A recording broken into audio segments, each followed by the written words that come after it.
Boa noite. Estamos prestes a iniciarmos a atividade doutrinária deste sábado, que se inicia agora às 19h30. Aguardemos alguns instantes, a fim de que possamos nos reunir virtualmente nesta sala, buscando a harmonia, preparando o ambiente espiritual,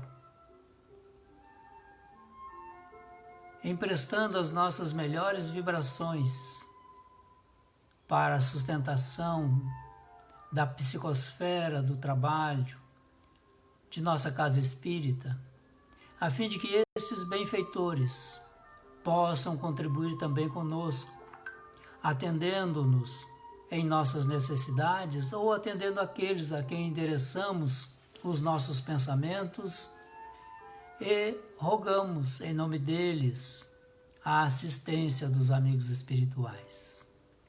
É sempre muito importante estarmos unidos sentimentalmente, emocionalmente, vibracionalmente, para construirmos esse alicerce onde os espíritos benfeitores poderão se apoiar para as suas atividades que alcançam invariavelmente todos nós.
É uma alegria renovada poder ler os vossos nomes que aqui desfilam na tela, dando a sua presença, a sua colaboração,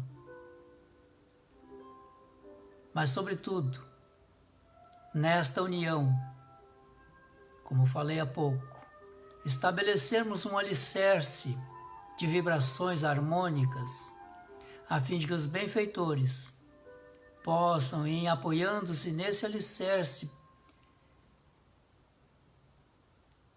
agir em benefício de nós e, por conseguinte, da humanidade.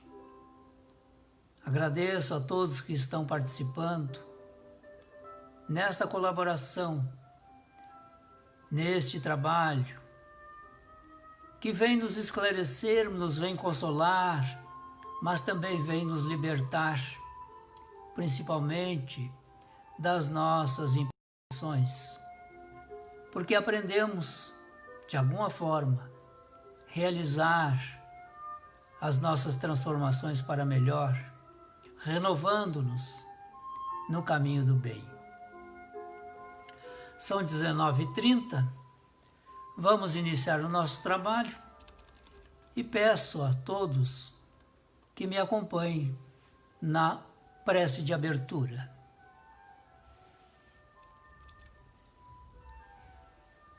Aqui estamos, querido Mestre Jesus, reunidos em Teu nome.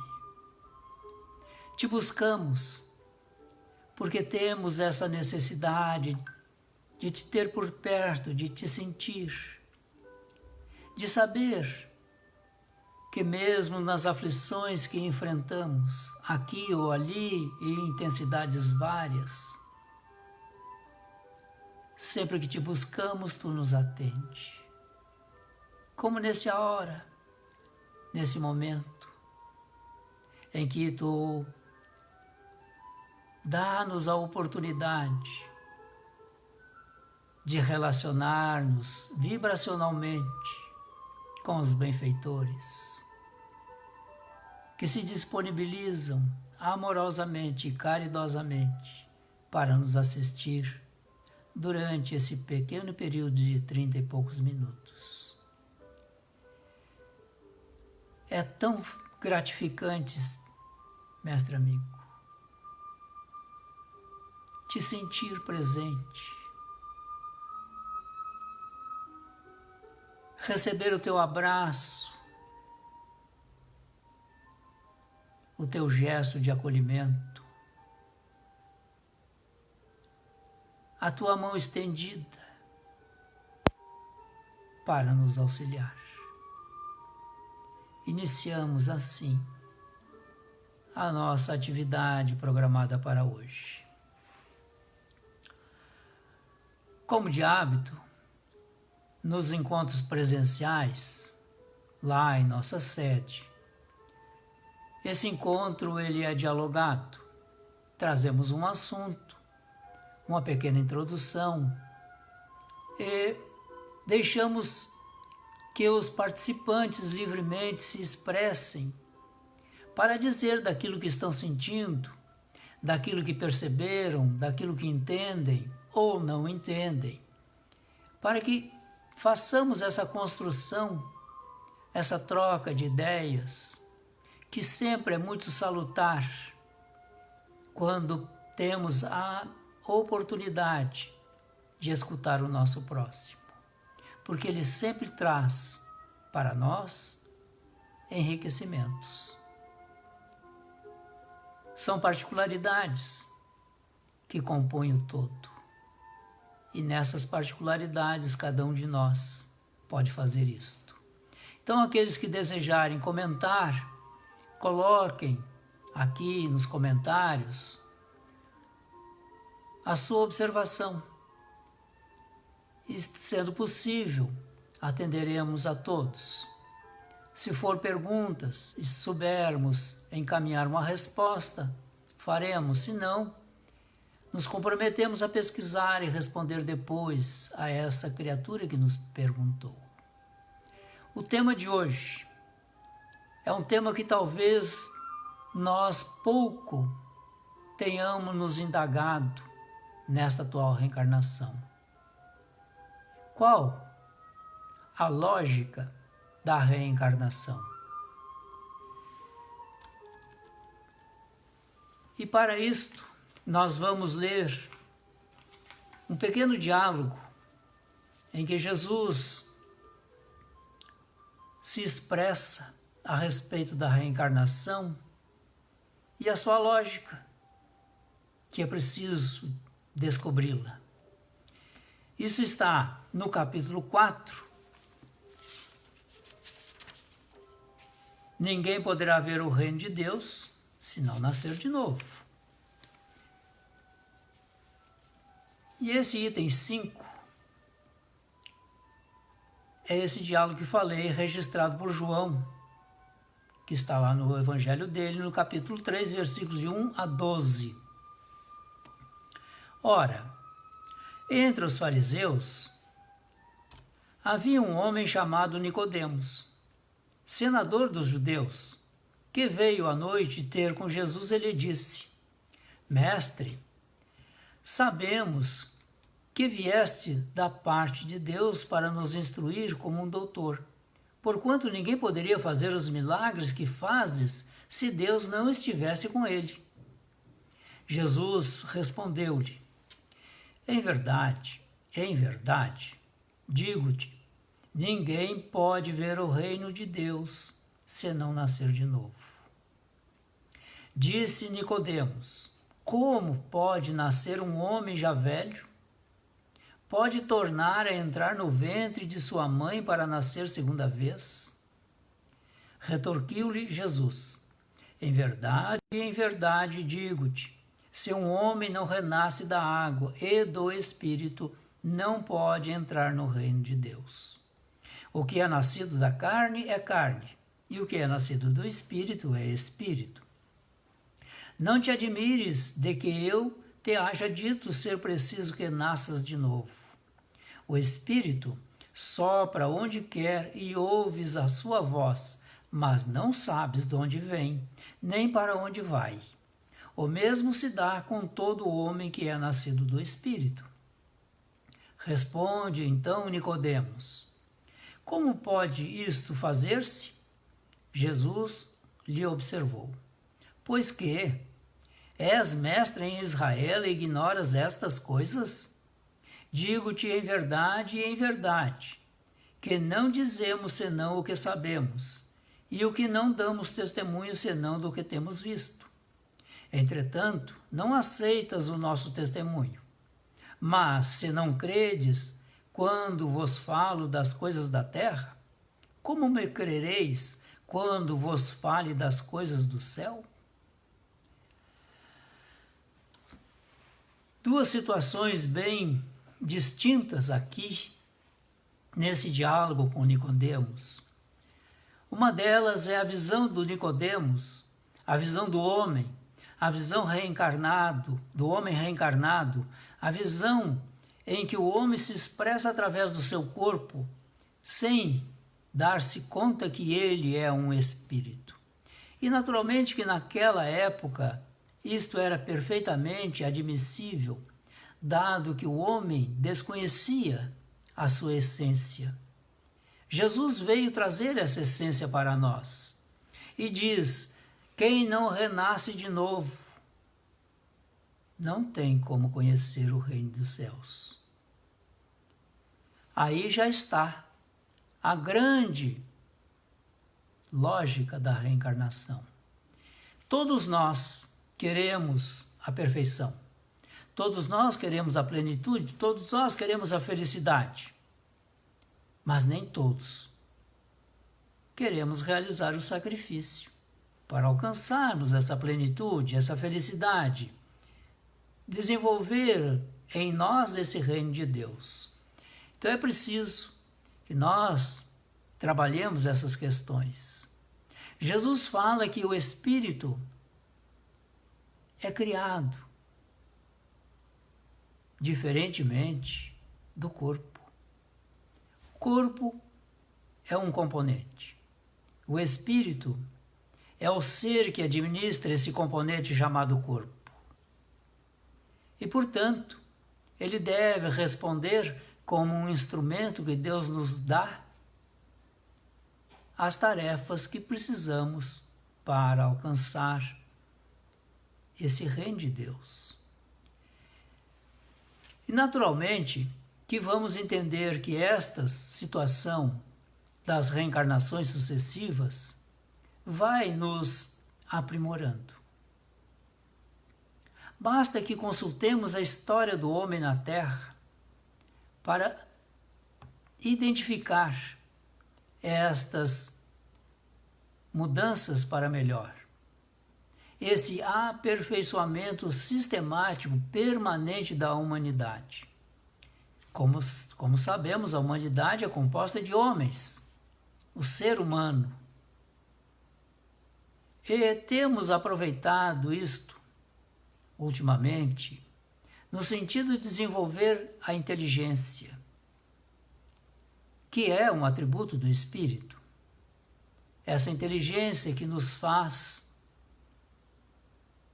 a possibilidade de estarmos aqui, embora distantes uns dos outros, unidos virtualmente.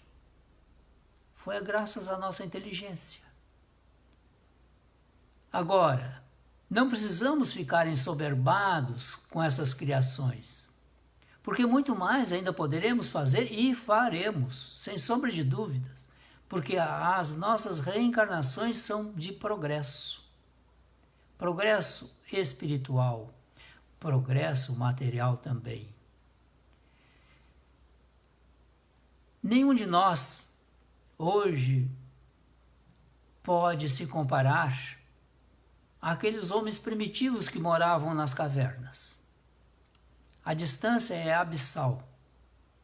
Mas nós fizemos essa trajetória das cavernas às modernas habitações de hoje, com todas as suas funções e facilidades que a tecnologia nos apresenta.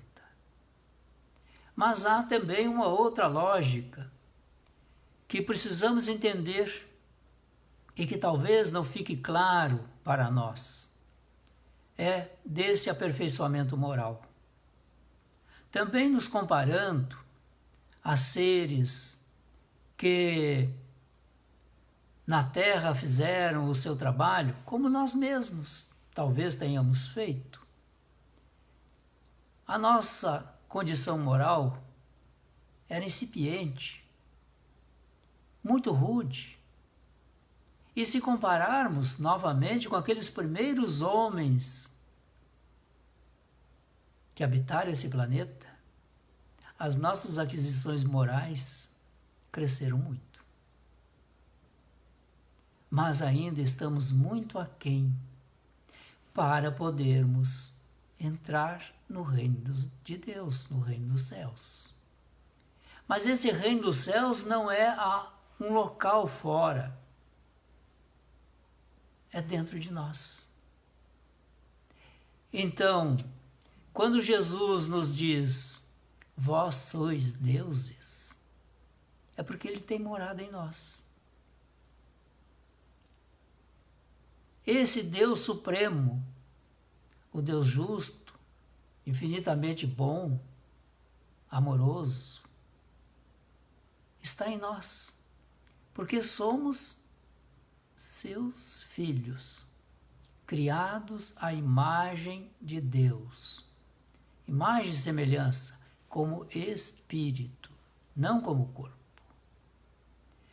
Então, quando nós começamos a perceber que vivemos uma dualidade no corpo físico e no mundo espiritual, nós vamos começar a perceber que há, sim, na reencarnação uma lógica que é de um aprimoramento do espírito, uma aquisição tanto intelectual quanto moral, quanto também na aquisição de conhecimentos, para que nós, ao voltarmos ao mundo dos espíritos, possamos voltar com melhores aquisições, mais capacitados, mais preparados.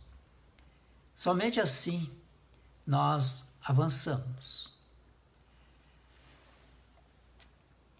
Como ainda ninguém me fez nenhuma pergunta ou um questionamento,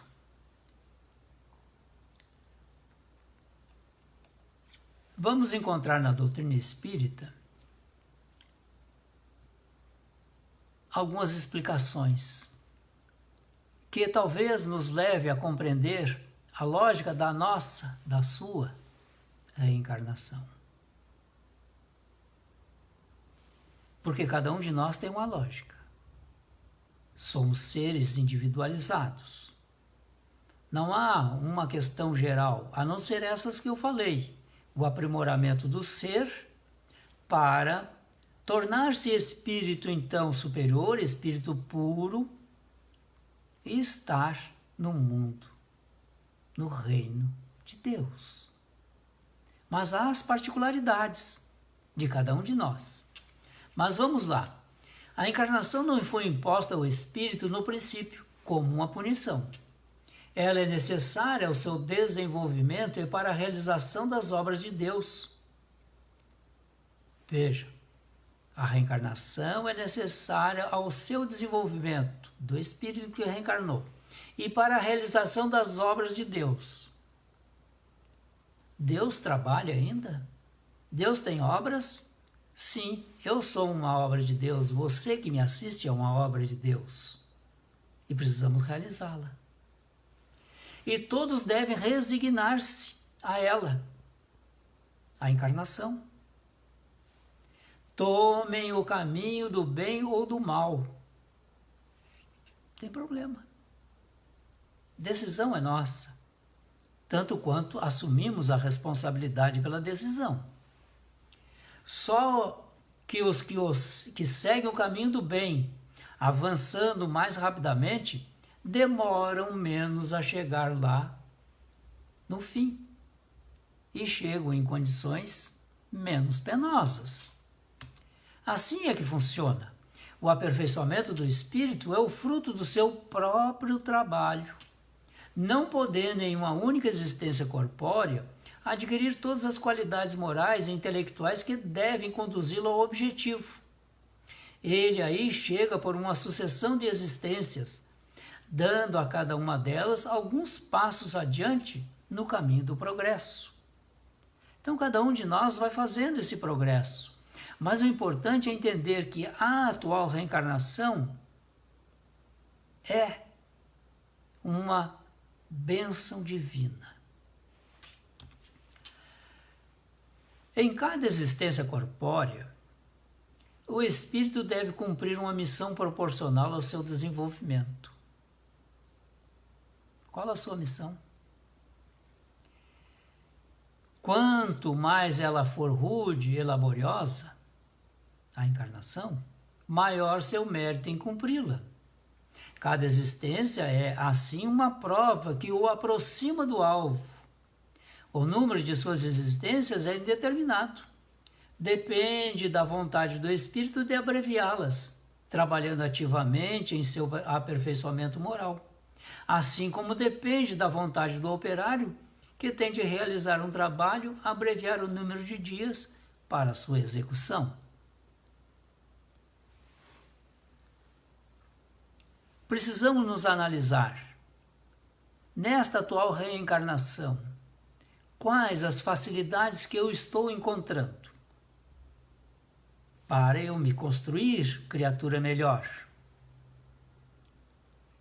Quais as dificuldades que eu estou encontrando nesta reencarnação que me trazem algum transtorno nesse avançar espiritual?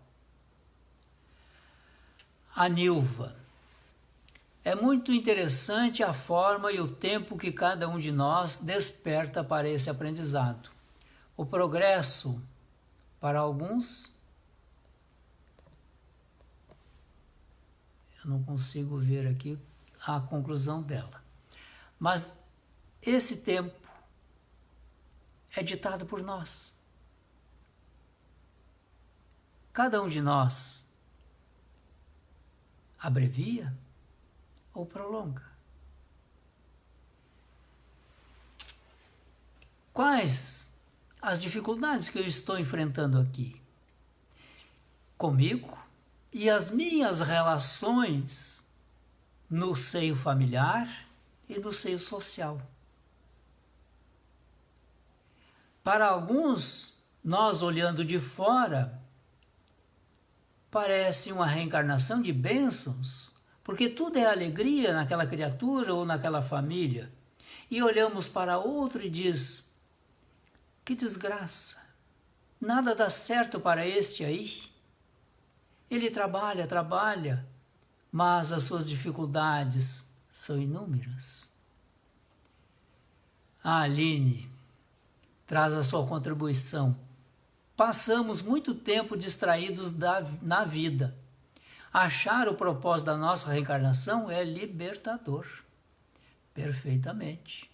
Porque achando esse propósito, esta finalidade, é que nós vamos poder viver bem com ela. Muitas pessoas têm as suas famílias como inimigas, os seus familiares como inimigos. E dizemos, o meu marido ou minha esposa não gosta de mim, os meus filhos não me amam, eles só me perturbam, isso e aquilo e aquele outro. Tu está analisando para fora. Nós precisamos nos analisar. Por quê? O meu marido ou minha esposa se comporta dessa forma com relação a mim? Por que os meus filhos se comportam desta ou daquela forma com relação a mim? Eles estão me dando uma resposta do meu comportamento. Então não precisamos olhar o outro para descobrir o que precisamos mudar em nós. porque nós não temos capacidade de mudar o outro, mas temos capacidade de mudar a nós próprios. Então, quando essas situações se apresentam na reencarnação, quer dizer que numa encarnação passada ou em algumas passadas, eu não me comportei direito com a minha família e agora ela vem me cobrando. Vem me trazendo a oportunidade de eu reparar, de fazer diferente o que eu fiz antes. Então não há por que nos queixarmos dos outros. A queixa deve recair sobre nós próprios. Não são eles que não nos amam, não são eles que nos agridem. Somos nós que não aprendemos a amar e nós que ainda sofremos com a agressão do outro. É simples. Quando uma criança,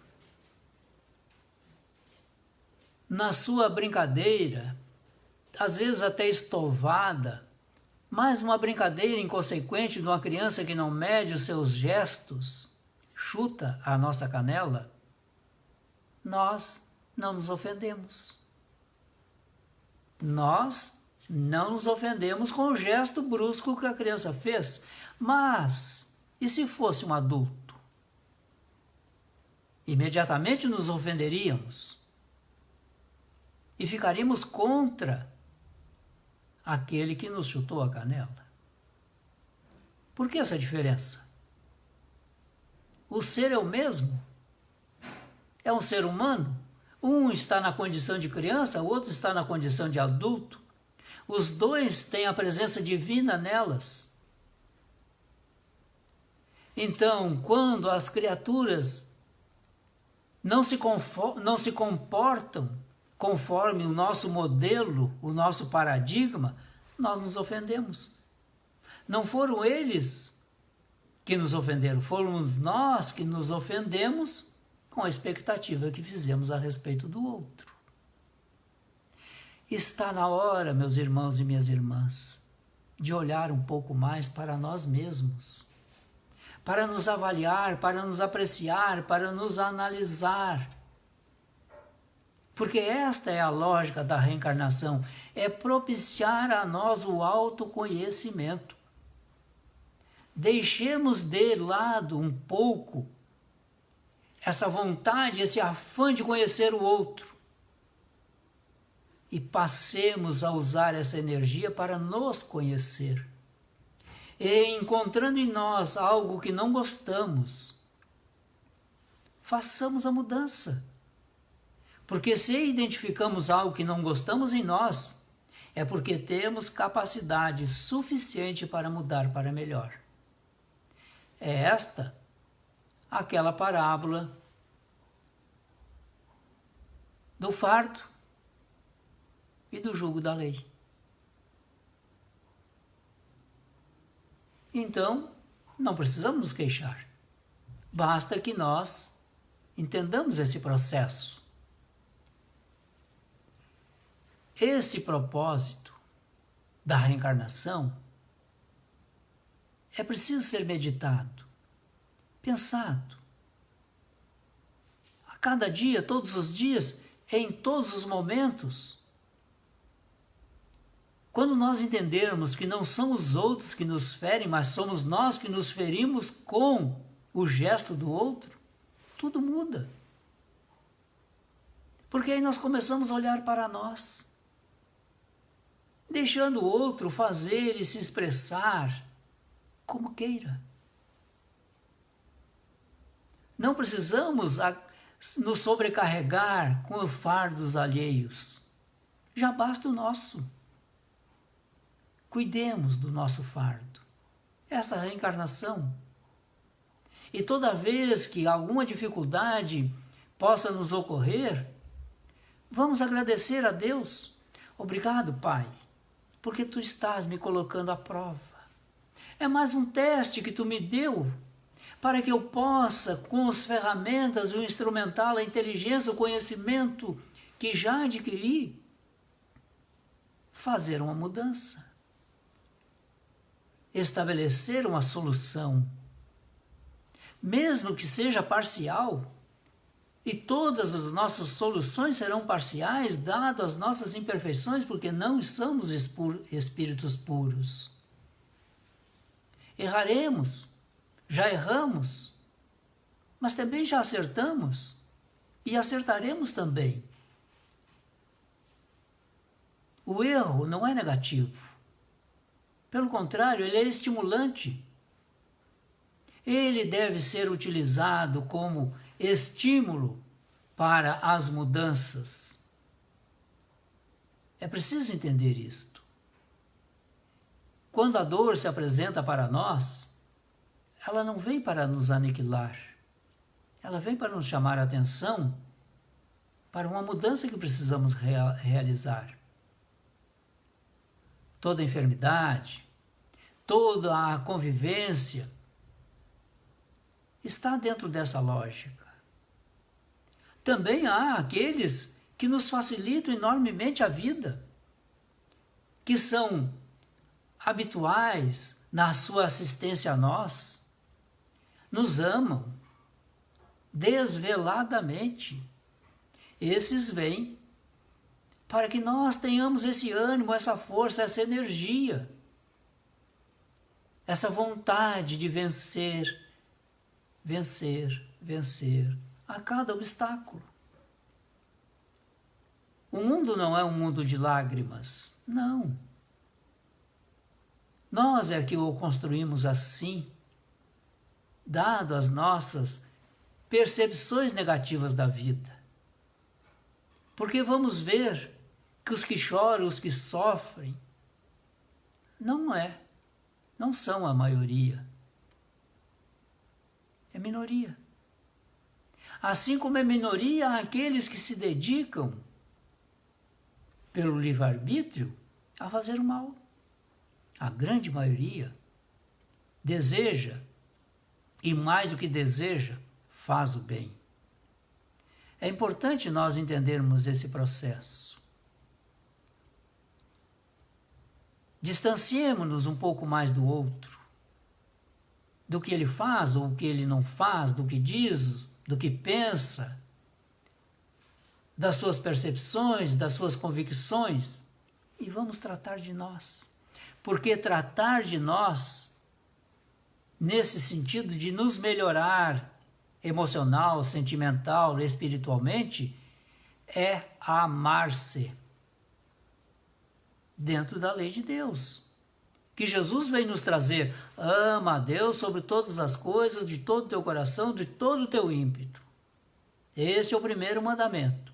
E o segundo, que é semelhante a esse: ama o teu próximo tanto quanto tu te ama. Ora, eu só posso amar o meu próximo tanto quanto eu me amo. Não há como fazer diferente. Então, quando eu começo a me preocupar comigo, em me melhorar, aproveitar ao máximo essa reencarnação para, ao deixar esse corpo físico para trás e adentrar o mundo dos espíritos novamente, voltar para a nossa casa, para o nosso mundo real, porque o mundo espiritual é o mundo real, não é esse físico, nós possamos voltar vitoriosos. Pelo menos nesta encarnação, em algum aspecto. Não são em todos, não precisamos nos preocupar com todos os aspectos, mas realizemos o trabalho naqueles aspectos que mais nos chamam a atenção, que mais nos angustiam, aqueles aspectos que mais nos faz sofrer, ter aflições. Vamos resolvê-los. Esse é o momento. E para finalizar, meus irmãos, vamos aqui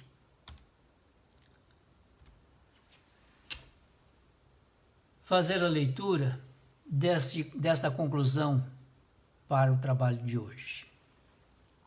Reencarnação é, por excelência, processo renovador.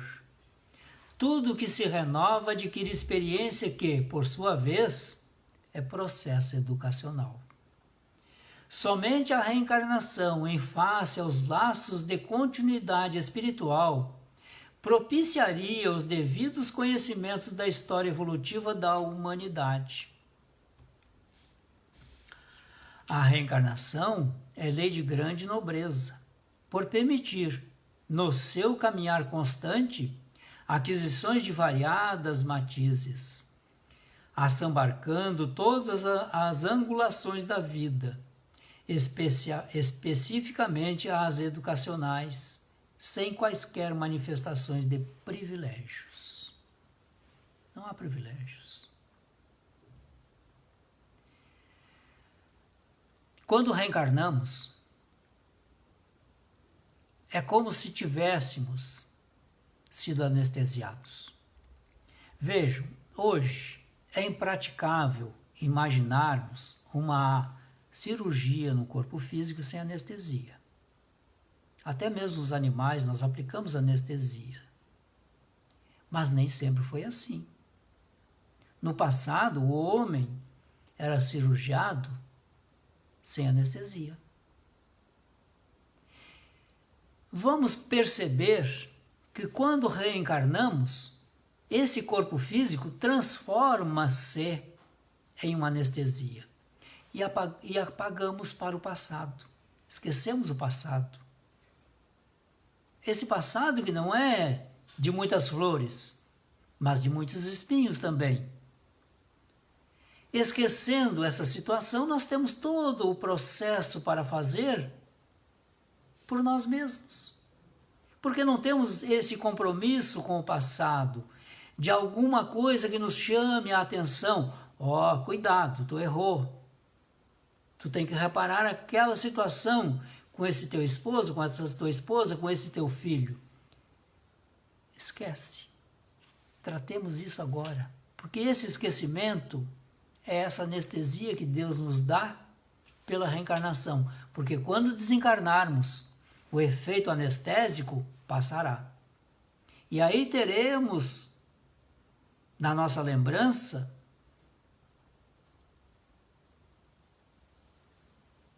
o nosso passado.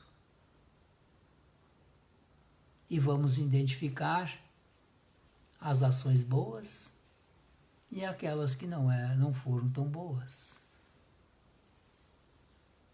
E aí assumiremos a responsabilidade por todas elas. Foi um prazer tê-los aqui, mas o nosso trabalho ainda não se concluiu. Vamos agora à irradiação, que é uma radiação específica aos nossos irmãos que cometeram suicídio.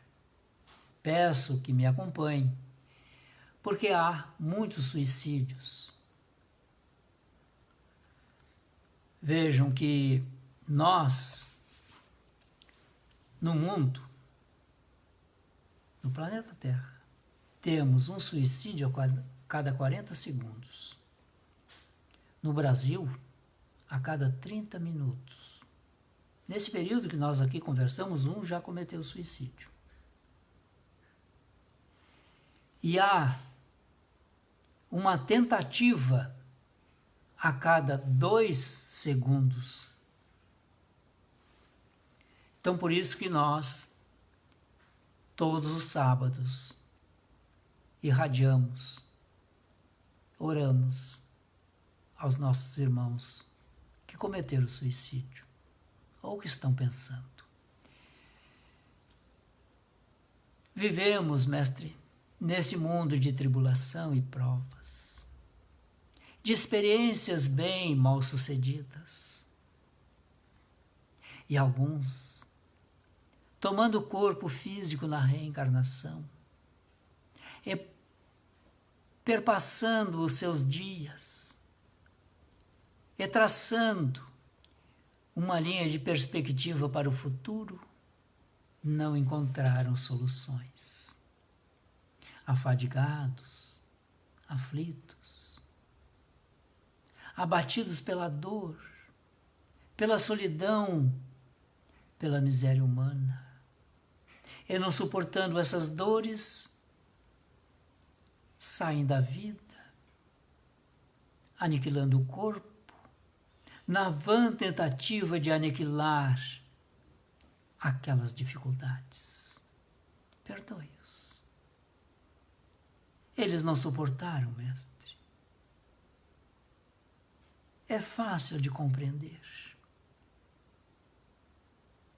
Quantos de nós experimentam angústias semelhantes?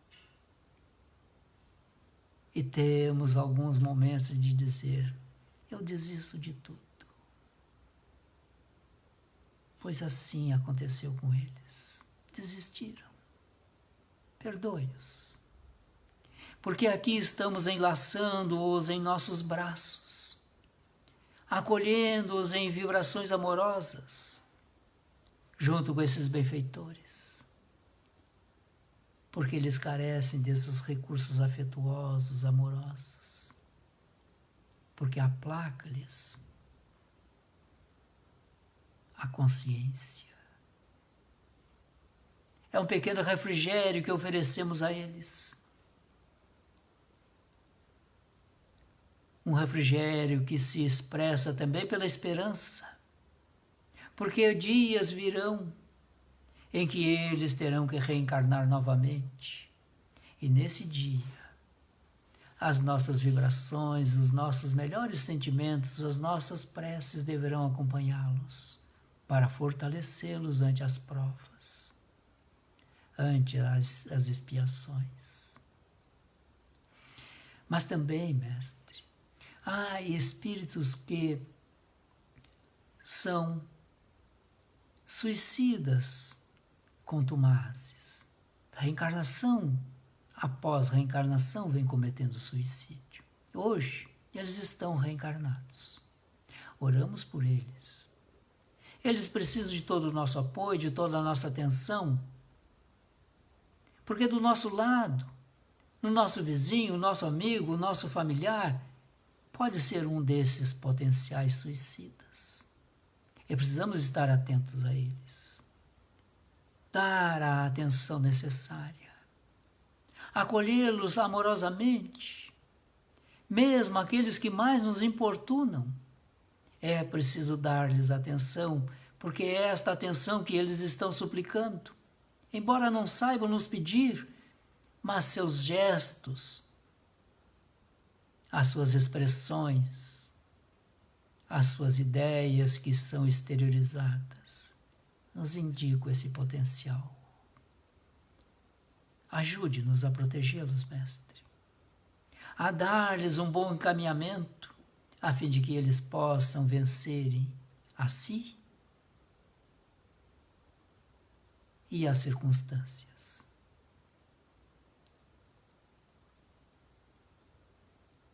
Há os que estão tentando agora o suicídio.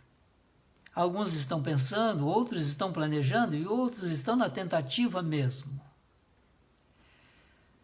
Por estes pedimos o socorro imediato, mestre, para que eles possam receber uma chama de esperança,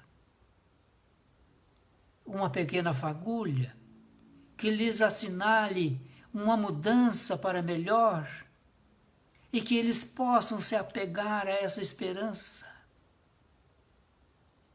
Que não falte alguém solidário para estar junto dessa criatura, convidando-a para orar, para uma leitura edificante, para a mudança do quadro mental. Alguém que possa dizer, eu estou contigo, confie, porque Deus está conosco e nada de mal irá nos acontecer. Assim, também pedimos pelos familiares de todas essas criaturas, porque ninguém vem à Terra sem familiar.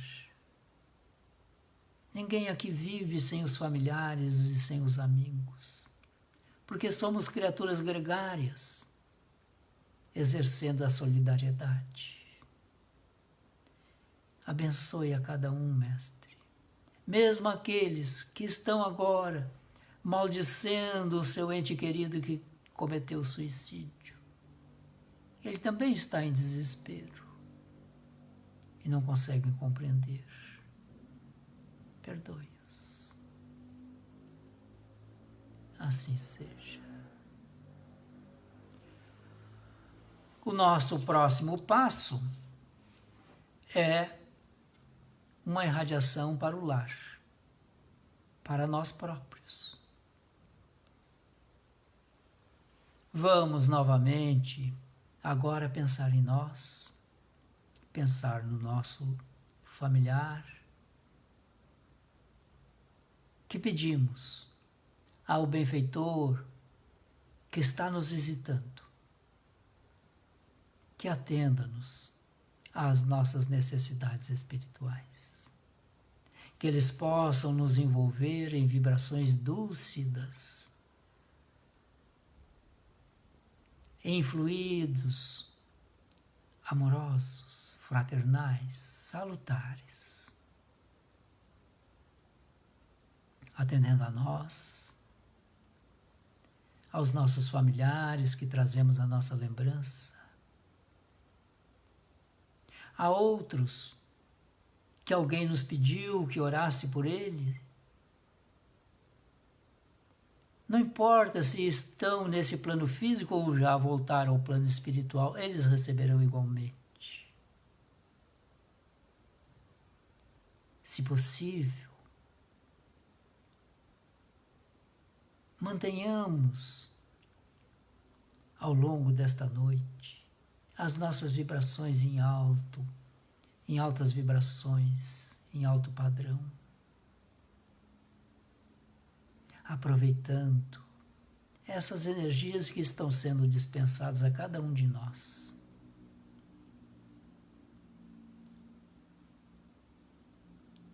Aqueles que expuseram às águas, sejam elas também magnetizadas.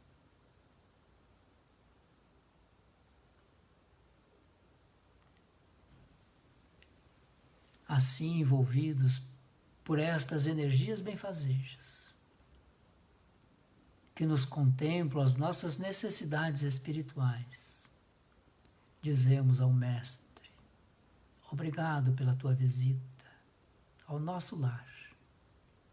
Obrigado por estes teus trabalhadores espirituais que vieram ter conosco, trazendo as bênçãos dos céus. Agradecemos a participação de todos, desejando que esse final de noite seja repleto de bênçãos e que o dia de amanhã seja um dia de glórias na nossa reencarnação.